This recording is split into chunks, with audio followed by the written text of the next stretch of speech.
Good morning, colleagues. First, I want to pay homage to Shabdrung and to the Wangchuk dynasty for what it has done for Bhutan and bringing us in contact with GNH, and for all the government officials, previous and present, who have enlightened us and made efforts to establish GNH as an approach to life and work. First, I want to make a comment, which is that my experience is that there is a generalized mood deterioration reaching to mood collapse that is happening universally in every society. Just a few weeks ago, a study was published that reported that 30% of young women in America before the age of 18 experienced or reported a major depressive episode. A depressive episode is not just a mood deterioration, it's a mood collapse that meets the criteria for the diagnostic manual. Now, mood deterioration is not a sickness. Mood deterioration is a social phenomena, a personal phenomena, that includes the feeling of suffering and hedonia, the inability to enjoy oneself, and you will see fewer and fewer people smiling, fewer and people laughing, fewer people joking. So there's a flat affect.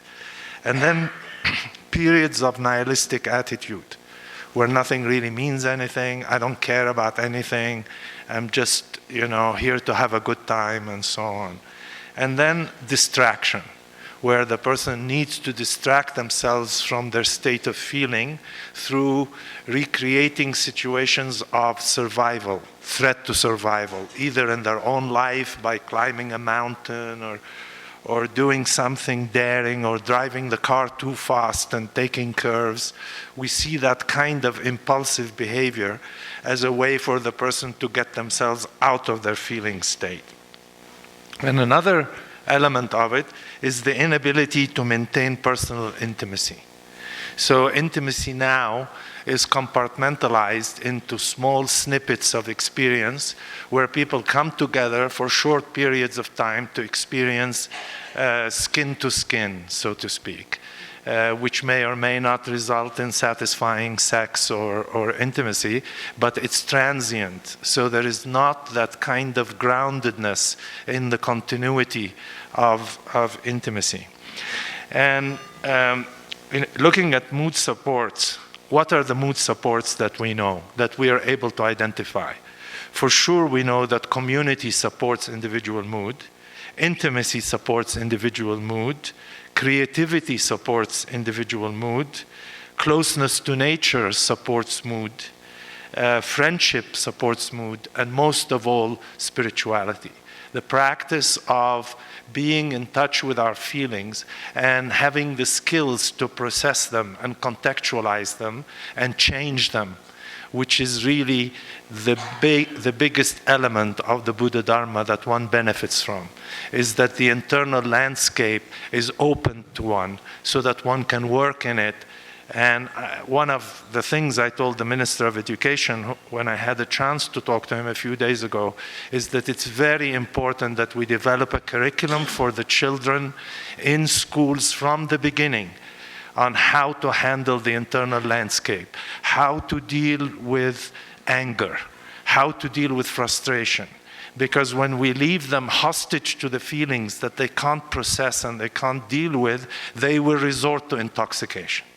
And that leads me to what happened with me. I finished my fellowship at University of California in Davis, and I went into practice working for Alameda County, dealing with opiate dependence.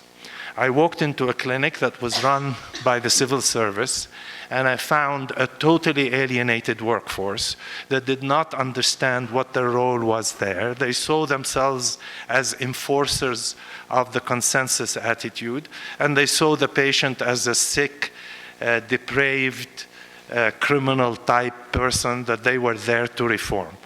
Of course, the patients responded to that by developing counter attitudes of resistance and calling everybody straight, and straight people don't understand us.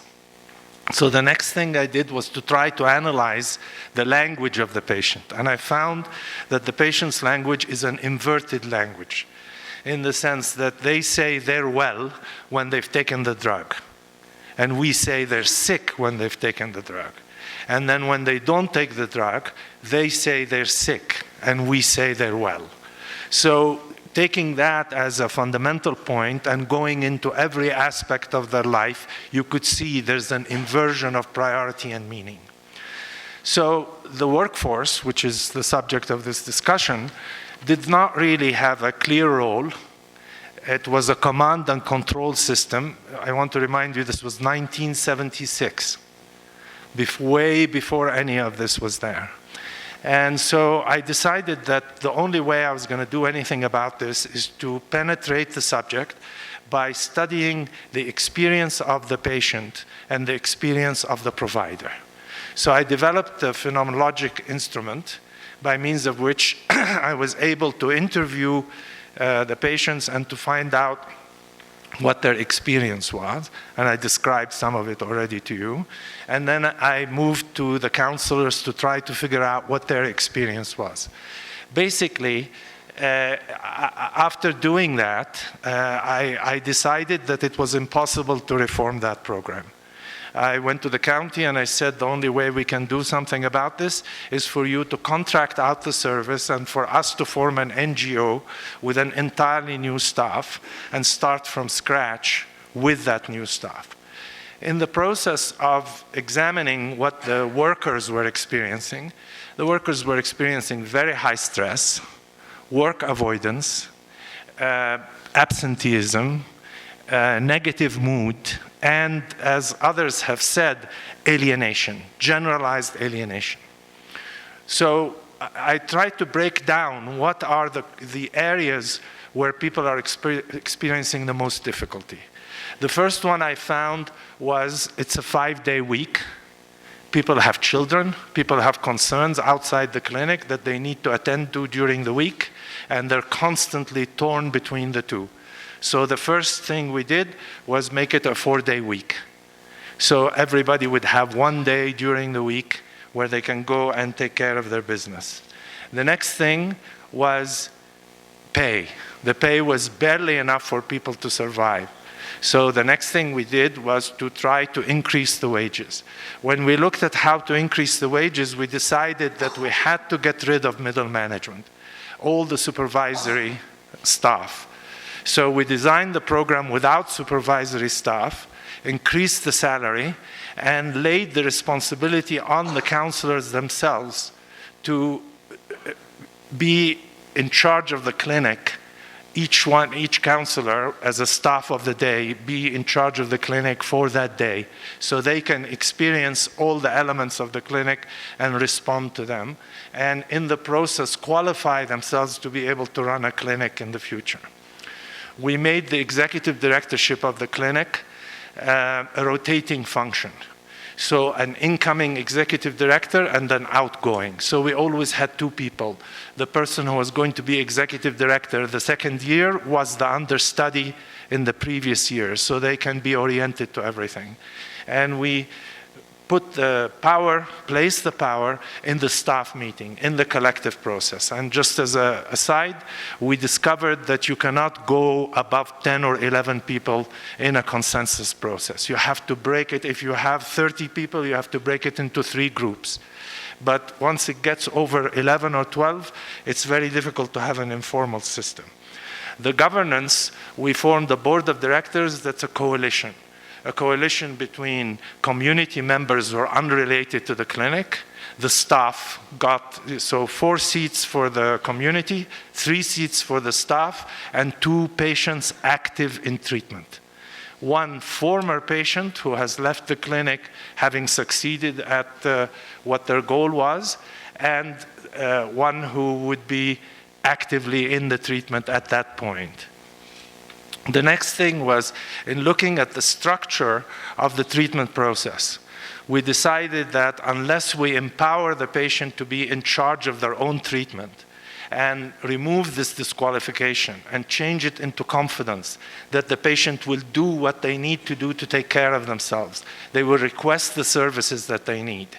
And so what we did when the patients come into treatment after induction, we give them this opportunity that if you self-regulate, we will not interfere. We will not impose a service, will not make requirements on you. All what we're going to do is observe how things are working out for you. And if your report is that you're doing well, and the objective criteria such as employment, family function, socialization, employment, all these objective criteria seem to be heading in the right direction, then we will maintain your autonomy as a patient. If you take that opportunity and you become dysfunctional around it and you can't regulate yourself in the face of empowerment, then we will intervene and create a structure for you that has expectations that we will need to impose on you. So basically, I can report to you that roughly 2/3 of the patients immediately were able to achieve self-regulation. The amount of medication they requested was the right amount of medication for them. Their feedback was earnest. Their ability to make their appointments and to take care of their family requirements, reclaim their children from the system, and so on. So it created for the counselors an opportunity to focus the majority of their effort on the 30% who are dysfunctional in the face of autonomy. And those 30% tended to be the ones who have serious psychiatric problems. So a significant portion of them were overtly psychotic and needed antipsychotic treatment. And other groups had sunk into depression where it was not just mood collapse or periods of anhedonia, but a continuous depression that meets the diagnostic manual criteria of changes in sleep pattern, changes in eating pattern, very negative affect, acting out, major depressive episode. So one of the most important things that we did was also that the workers were avoiding contact with the patients by locking their doors and acting like they have somebody in there and they're busy, or I'm busy, I can't see you, and any way to get rid of the encounter. So one of the things we did was open door. Any counselor who is not seeing a patient at that moment, their door needs to be open so that anybody coming into the waiting room can look in the room and see that they're by themselves, therefore they can come even on an impulse and see the patient. Because unfortunately, when people are not well socialized to start with, their time management is very difficult. And if you're trying to practice and you give appointments and the patients show up late, what do? You're stacked up and you keep them waiting, and it's frustrating.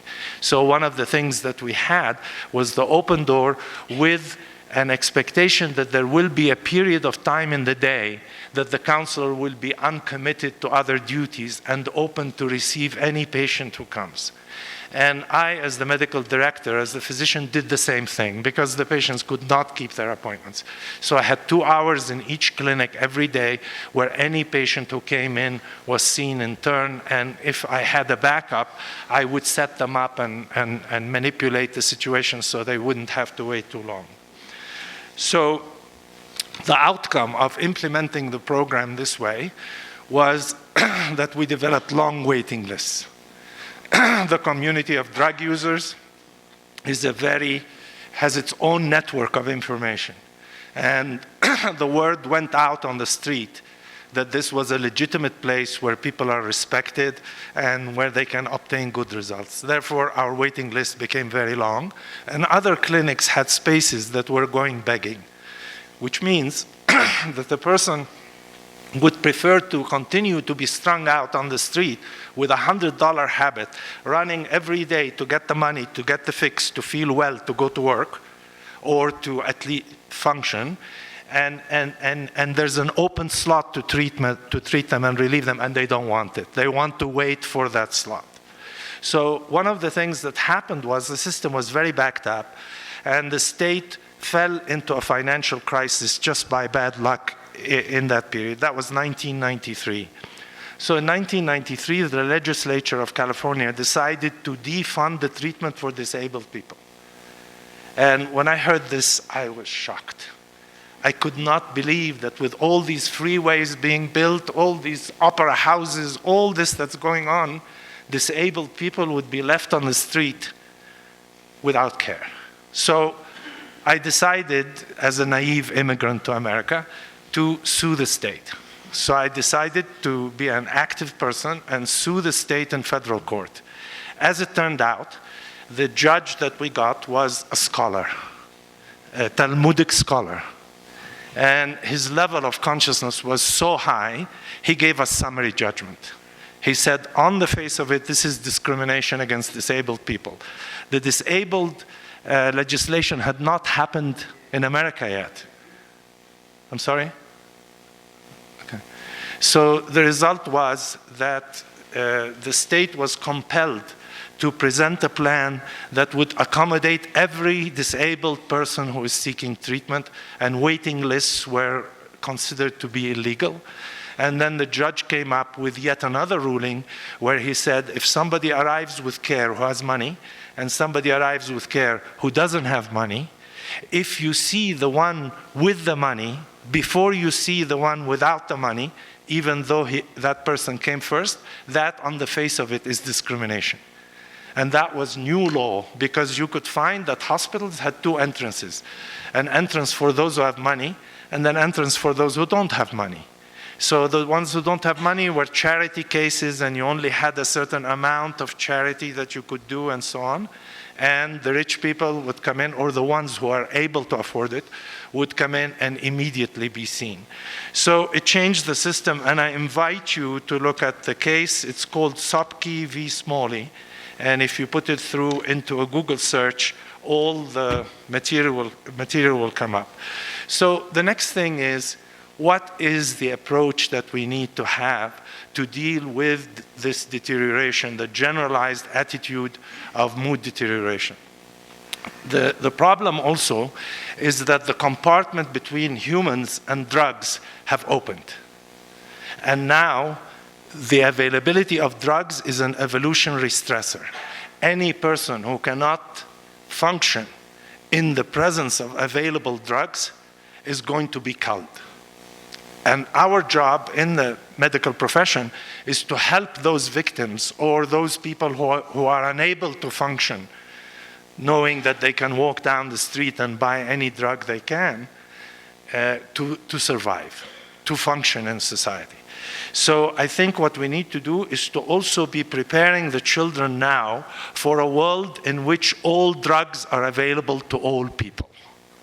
And they have to be able to survive in the face of that, self-regulate in the face of that. Well, in order for them to self-regulate, we have to compartmentalize all the areas where they need to self-regulate. And the most important one I would recommend to you is mood self-regulation.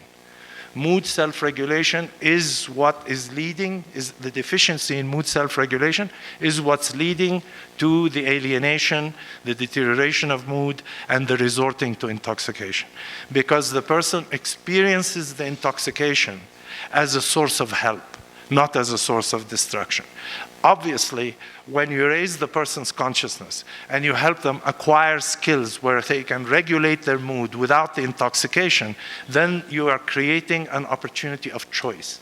And when choice arises, the vast majority of people choose the healthier choice. It's true that even when there's a healthy choice, there's a significant number of people who continue to use the self-destructive choice. And then one of the things that this structure for the workers did was it improved their morale, it gave them a chance to feel empowered, and also to feel listened to in terms of innovation. Because you always need to be constantly innovating in the treatment process. You have to detect where the weak points are. You have to look at the research that's coming in and see how you can improve your situation. You don't have to wait for breakdown in the human service setting. You have to be proactive and act. And then the other thing that I brought up earlier, which is activism. 2 minutes, Reda. Thank you. So I just want to close with activism. Activism on behalf of the patient. And I discovered, for example, that in California and in US law and California law, a physician can sue on behalf of a patient. So a physician has a responsibility.